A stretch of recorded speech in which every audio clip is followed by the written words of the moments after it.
Hi everyone, thanks for coming back to watch another video. Today I'm making almond shortbread. My shortbread recipe is actually very basic and easy. It's based off of a 1-2-3 recipe, but I hope you all like it. First, I'm going to preheat my oven to 360 degrees Fahrenheit. Then I'm going to mix 3 sticks of butter, which is about 300 odd grams butter, and my sugar, which I'm actually using brown sugar. Then I'm going to cream the butter and sugar.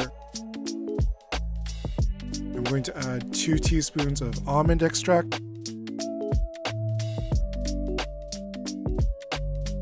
1 teaspoon of vanilla extract.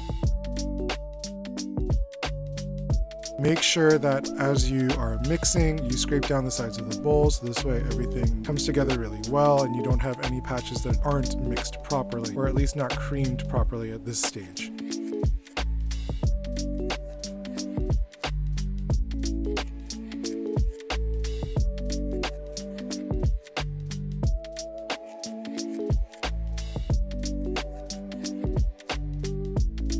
Once it's mixed well, it should look nice and fluffy and not very grainy.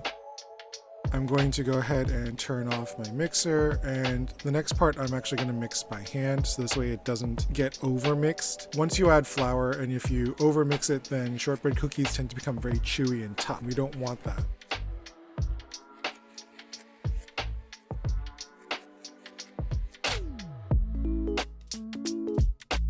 So first I'm going to scrape down the bowl and make sure everything's in the center so I can mix it all properly.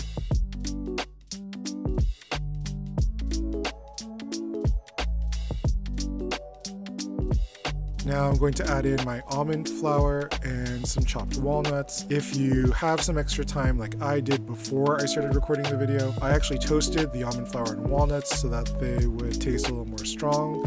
You don't have to do this if you don't want to, especially if you don't have the time and you need to wait for it to cool down.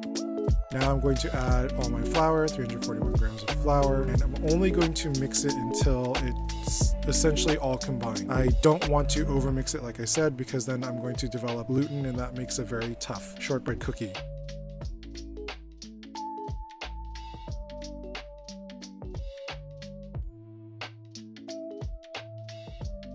Once it's nicely mixed and it's all come together, there's no really huge dry spots, I can go ahead and move on to actually shaping the cookies.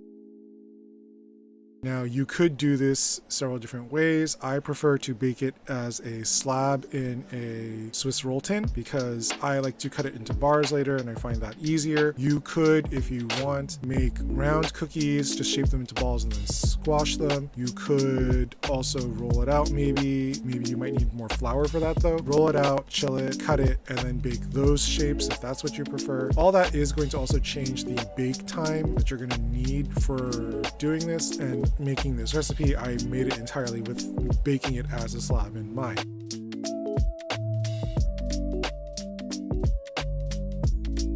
So I'm going to bake this entire thing for 25 to 30 minutes. Again, if you choose to change the shape or whatever of the cookies, you're going to have to adjust.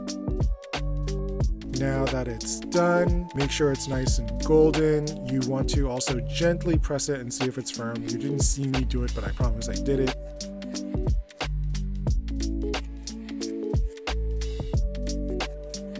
Go, nice and golden brown. Now I'm going to leave it to cool. You want to leave it to cool so that it's just set, but you can still cut it nicely. So here I'm cutting it into bars and it's not perfectly even. I'm not using a ruler, but you know, I'm not being judged on a baking show.